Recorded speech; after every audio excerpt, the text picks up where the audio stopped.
Control के बाहर हो गया है। रोजाना 4-4 मुसलमानों का इंतकाल हो रहा है। कल एक बाप बेटे का इंतकाल हुआ, आज एक माँ और बेटे का इंतकाल हुआ। लेकिन एक बहुत बड़ी तादाद, परसेंटेज के हिसाब से देखा जाए तो 70% मुसलमान इंतकाल हुए हैं बेंगलोर में। इंडियन मीडिया बुक के वीडियो को देखने के लिए हमारे चैनल को सब्सक्राइब करें और नोटिफिकेशन पाने के लिए बेल आइकॉन प्रेस करें। तो अब क्या होना तुम ना, एम्बुलेंस होना। ठीक है, मैं अब तुम ना फौरन तुम ना गुस्ल देने के वास्ते 2 नौजवानों को भेज रहा हूँ, वॉलंटियर्स को। जी ठीक है, अच्छी बात है। अस्सलाम वालेकुम।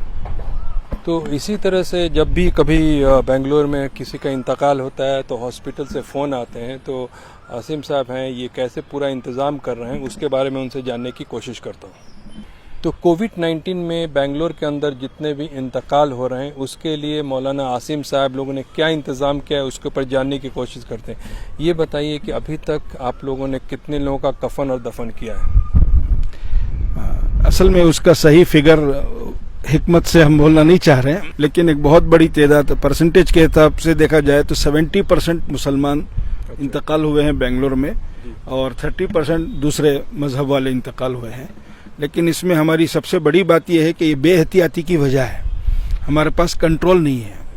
तो आसिम साहब, एक चीज़ जानना चाहूँगा कि बेंगलोर में अभी एरिया वाइज बता सकते हैं कि मान लीजिए कोई इंसान शिवाजी नगर में इंतकाल करता है और कोई जयनगर में करता है, तो किस लोगों को कहाँ कांटेक्ट करना चाहिए, इससे आसानी हो जाएगी? ये असल में हुकूमत कर्नाटक की तरफ से 2 हॉस्पिटल तय हुए थे पहले, एक विक्टोरिया और एक संजय गांधी हॉस्पिटल, फिर बोरिंग हॉस्पिटल भी तय हो गई है। अब यहाँ से हमको फोन आता है, तो अगर किसी का क्रिटिकल कंडीशन है तो फोन के जरिए से इन्फॉर्म हो जाता है इन हॉस्पिटलों से। फिर हम लोग अलर्ट हो जाते हैं, हमारी वॉलंटियर्स टीम अलर्ट हो जाती है। फिर इंतकाल की खबर सुनकर फिर हम लोग आगे बढ़कर उनकी खिदमत का जो भी है, गुस्ल देना हो, दफन करना हो, एरिया के हिसाब से हम लोग, अगर वो बेंगलोर नॉर्थ के हैं तो हम टैनरी रोड या खुद्दूस साहब कब्रिस्तान को प्रेफर करते हैं। अगर वो बेंगलोर साउथ के हैं तो हम मैसूर रोड कब्रिस्तान को प्रेफर करते हैं। इस तरह एरिया के हिसाब से हमने डिवाइड कर लिया है। और हमको जैसे ही खबर मिलती है हॉस्पिटल से तो उनके रिलेशन के भी इत्तला मिल जाती है, फोन नंबर उनका मिल जाता है, फिर हमें उनको कांटेक्ट करके पूरी हमारी तरतीब हम बनाते हैं। तो अभी तक कितने कब्रिस्तान के साथ ऐसा टाई अप हुआ है कि जहां कोविड-19 के केस को कफन और दफन किया जाए?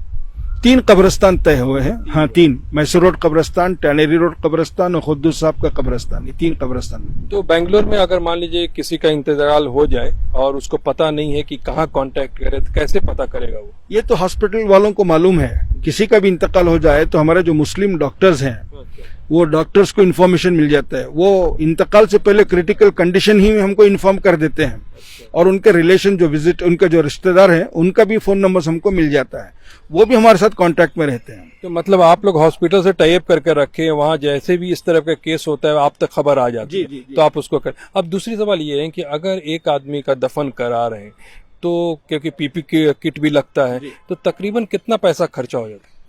एक मैयत पर जो है तकरीबन 15,000 रुपए लगते हैं। पीपी किट्स, सिर्फ एक किट जो है वो 1,000 रुपए है। तो इस तरह हम गुस्ल देने वाले 2-3 अहबाब होते हैं तो उनको भी पीपी किट्स देते हैं, और उनके कुछ रिलेशन भी जनाजे में शरीक होना चाहते हैं तो उनको भी 1-2-3 को देना पड़ता है। फिर 8 हमारे वॉलंटियर्स होते हैं। इस तरह 15 किट्स का निज़ाम बनता है और 15,000 रुपए तकरीबन लग जाते हैं। तो इसमें बहुत सारे गरीब होते होंगे तो उसके लिए भी आप लोग फ्री में इंतजाम करते होंगे? तकरीबन पूरा फ्री निज़ाम है। अब तक जो हम कर रहे हैं किसी के पास से पैसा नहीं लिए है, ना किट्स का पैसा लिए हैं, ना दफन करने का पैसा लिए हैं, क्योंकि दफन करने में भी पैसा लगता है। हम लोग 20 मीटर का कपड़ा लेकर उसको मैयत को रख के आहिस्ता से एहतराम के साथ उसे कब्र में डालते हैं, क्योंकि हाथ नहीं लगाना है। बीबीएमपी वाले भी साथ होते हैं, हेल्थ के भी अफराद साथ होते हैं, तो इसलिए हम मैयत को अंदर डालते हैं कपड़े के जरिए से। और 20 मीटर का कपड़ा भी लगता है वो दफन करने के वक्त में, वो भी हम फ्री इंतजाम करते हैं। तो ये बताइए, आप लोगों ने, ये एक तो बड़ा डर का मामला है, लोग डरते भी हैं, तो ये गुस्ल कराने का इंतजाम कैसे कर पाए आप? असल में शुरू में गुस्ल करने के सिलसिले में पानी के इस्तेमाल की बात हो रही थी, लेकिन हुकूमत के गाइडलाइन से पानी का एहतियात से बचाया गया है। तो इस पर अब जो है हम तयम्मुम कराते हैं। जैसे ही हमको इन्फॉर्मेशन मिलता है विदिन 1 आवर हमारे वॉलंटियर्स पहुंच जाते हैं और उस मरहूम मरने वाले का तयम्मुम होता है मिट्टी से और ईंट के रास्ते से। फिर उसके बाद उसे रैप कर देते हैं। इतना ही हमको मौका मिलता है, गुस्ल का मौका नहीं मिलता। और वो गाइडलाइंस में परमिशन भी नहीं है कि आप पानी का इस्तेमाल करें। तो हॉस्पिटल में ज्यादा देर बॉडी को खुला भी रखने का इजाजत नहीं है, तो आपको जो इन्फॉर्मेशन मिलता है तो ये आप लोगों के लिए बहुत चैलेंजिंग जॉब है कि 1 घंटा के अंदर पहुंचने का, तो आपके लड़के पहुंच जाते हैं। जी अल्हम्दुलिल्लाह, बहुत जैसे ही हमको इत्तला मिलती है 1 घंटे के अंदर अंदर बेंगलुरु के किसी भी कोने से है पहुंच जाते हैं। अगर पहुंचने में दुश्वारी है तो हम वो दूसरे को इत्तला करते हैं, आप पहुंच जाओ। तो इस तरह 1 घंटे के अंदर अंदर पहुंचते हैं और वो कफन करने से पहले, वो राप करने से पहले उनका गुस्ल यानी तयम्मुम हो जाता है।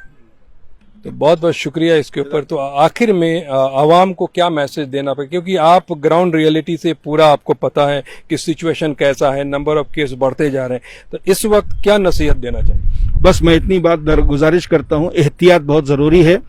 जितना एहतियात कर सकते हैं उतना एहतियात जरूर करें कि इस वक्त हमारी कौम बहुत बदनाम हो गई है, इमेज खराब हो गया है। एक तो मीडिया के रास्ते से ये नुकसान हुआ है, दूसरा हमारी बेएहतियाती की वजह से। अभी हमारे एक दोस्त कल सफर कर रहे थे बेंगलोर का, वो मलेश्वरम राजाजी नगर से गुजरते हुए जब शिवाजी नगर पहुंचे तो कहने लगे शिवाजी नगर का बेंगलोर अलग है, यहाँ का बेंगलोर अलग है। यानी यहाँ सब एहतियात हो रहा है, वहाँ एहतियात नहीं हो रहा है। यही हमारी दरख्वास्त है, आजिजाना अपने आप की हिफाजत करें, अपने घर वालों की हिफाजत करें, अपने बच्चों की हिफाजत करें। एहतियात बहुत जरूरी है, वरना आंखों के सामने हमारी रोजाना अब अनकंट्रोल है, प्रॉब्लम जो है कंट्रोल के बाहर हो गया है। रोजाना 4-4 मुसलमानों का इंतकाल हो रहा है। कल एक बाप बेटे का इंतकाल हुआ, आज एक माँ और बेटे का इंतकाल हुआ। ऐसा बेहतियाती की वजह से एक बड़ी वजह यह है। इसलिए हमारी आजिजाना दरख्वास्त है कि आप ये इस प्रॉब्लम में न पड़े कि ये इल्ज़ाम है या साजिश है, इस पर न पड़े। एक हकीकत सामने आई है, जितना हो सके इस बीमारी से अपने आप को भी बचाएं और उम्मत को भी बचाएं। बहुत बहुत शुक्रिया आपको इस पे रोशनी डालने के लिए। Thank you so much. Thank you so much watching Indian media book. Indian media book के वीडियोस को देखने के लिए हमारे चैनल को सब्सक्राइब करें और नोटिफिकेशंस पाने के लिए बेल आइकॉन को प्रेस करें।